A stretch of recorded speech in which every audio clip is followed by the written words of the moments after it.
Baie welkom by 'n spesiale top stories hier in ons ateljee in Auckland Park. Dit is natuurlik die groot dag vandag waar Oscar Pistorius uiteindelik skuldig bevind is aan moord in die appelhof in Bloemfontein. Regter Leach se uitspraak het wêreldwyd opslag gemaak. Het nou net gesien Twitter is aan die gang en ons het twee fantastiese gaste hier by ons. Ulrich Roux, bekende gesig wat dit die Oscar saak aanbetref, en Marida Fitzpatrick wat natuurlik 'n boek geskryf het oor die hele ding en nou is daar vra of daar nog 'n boek moet wees.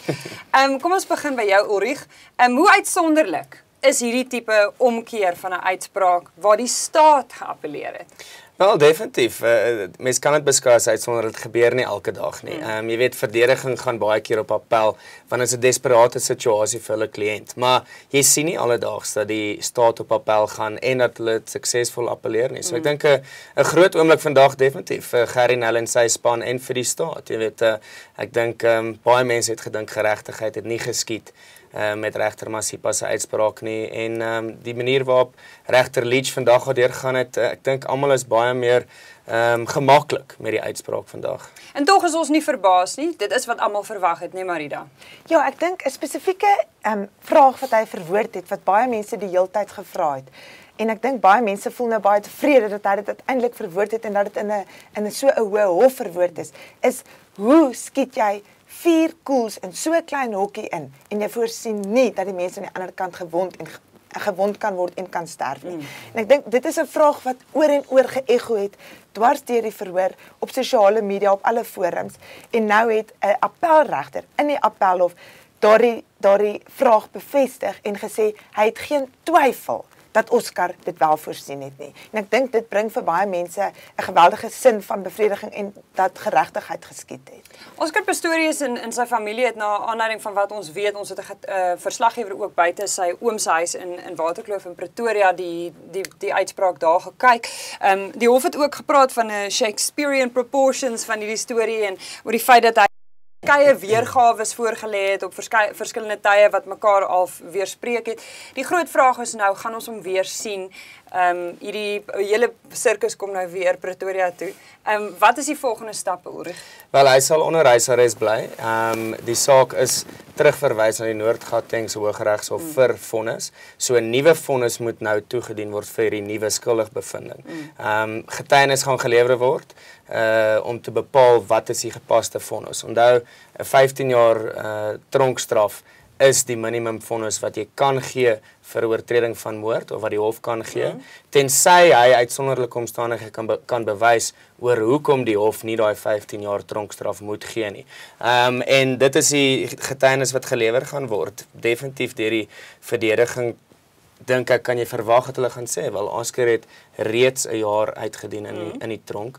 Hy het nog hierdie vonnis wat voor hom lê. Sy hele lewe, jy weet, soos wat ons gehoor het in die verhoor, is hy 'n gestremde persoon. Hy jy weet, sukkel nog sy hele lewe, as dit mens so kan sê, dat die hof dit moet in ag neem wanneer hulle hom vonnis.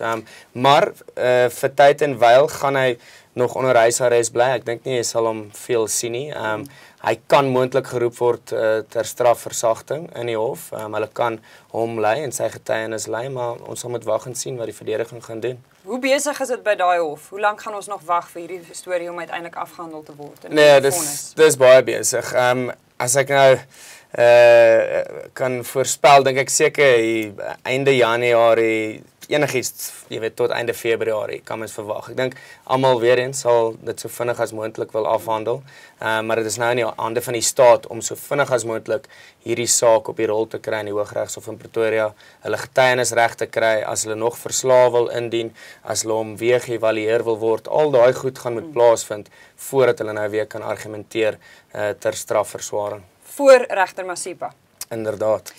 Wat is jou kommentaar op wat regter Leach gesê het oor hoe regter Masipa die saak hanteer het? Hy het al daar aan die einde so half verskoning gemaak of al so half op die skouer geklop en gesê, jy weet. Ja, dit was nogal interessant want hy het fel kritiek gelewer op haar uitspraak. Ek meen, dit was nie matige kritiek nie, hy het haar gekap. Hy het gesê dit was foute, sy het die regsbeginsels verkeerd toegepas. Sy het nie alleenlik die regsbeginsel van dolus eventualis verkeerd toegepas nie, maar ook die van omstandigheidsgetuienis.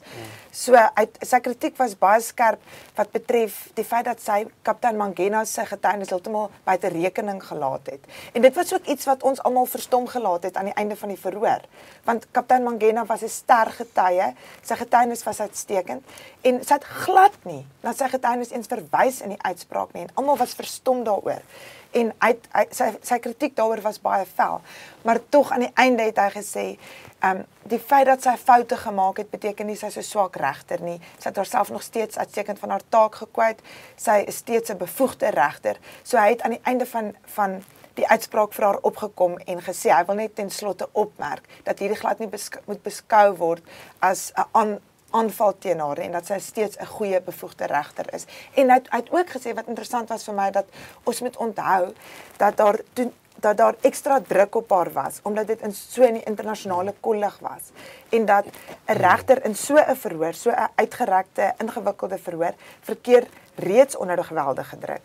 En dat die feit dat sy in die internasionale kollig was, met al die TV-kameras konstant op haar, bygedra het tot daardie druk en dat mens dit moet in ag neem as mens kyk na die foute wat sy gemaak het. Het sy besonder vinnig uitspraak gelewer? Het sy nie te vinnig dalk uitspraak gelewer nie?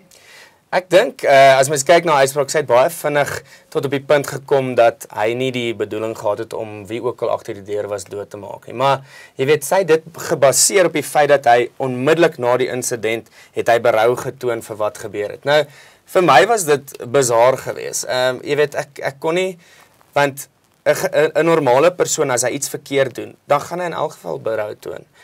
En sy het gesê dat omdat hy so vinnig berou getoon het, is dit vir duidelik, hy het nie die bedoeling gehad om vir Riva dood te skiet nie. Wat in my opinie was net foutiewelik, heeltemal. Dit was verkeerd in die reg, dit was die verkeerde interpretasie van die feite en ek dink vandag het regter Leach dit reggestel. Jy weet, net om by Marida aan te sluit, natuurlik was dit moeilik vir haar. Dis die eerste keer in Suid-Afrika wat 'n verhoor soveel media aandag geniet het. Eerste keer wat dit uitgesaai word op televisie, al daai dinge. Maar jy weet, op die einde van die saak is sy 'n regter en sy was aangestel om behoorlik te bevind op hierdie saak en jy weet, regter Leach was baie beleefd teenoor haar op die einde, maar ek dink jy weet, hy het dit duidelik gemaak dat sy het absolute foute gemaak toe sy hierdie saak, die feite geïnterpreteer het en toe sy uitspraak gelewer het. En wat ook verstommend was, ekskuus almal, is soos Ulrich nou sê, sy het sy weergawe aanvaar dat hy gesê het, hy het nie die opset gehad om enige iemand te skiet nie. Ek meen, hy het nie eers erken dat hy wou skiet nie, wat nog te sê van iemand doodmaak. En wat net verstommend was, is sy het hom bevind as 'n onbetroubare, leenagtige getuie of oneerlike getuie, 'n ontwykende getuie. Sy het gesê hy was 'n uiters swak getuie. En tog, op daardie kritieke punt, het sy hom geglo.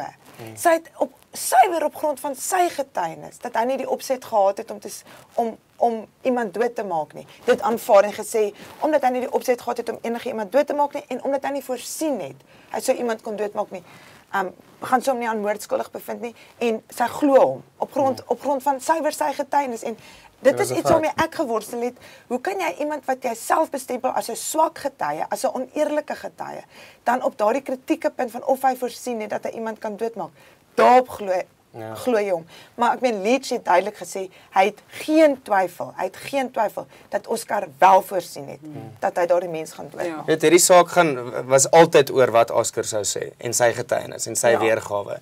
En regter Leach het vandag teregtelik bevind. Jy kon, nadat hy getuig het jy eintlik nie geweet wat sy weergawe was. So hoe kan ek of dit geglo het?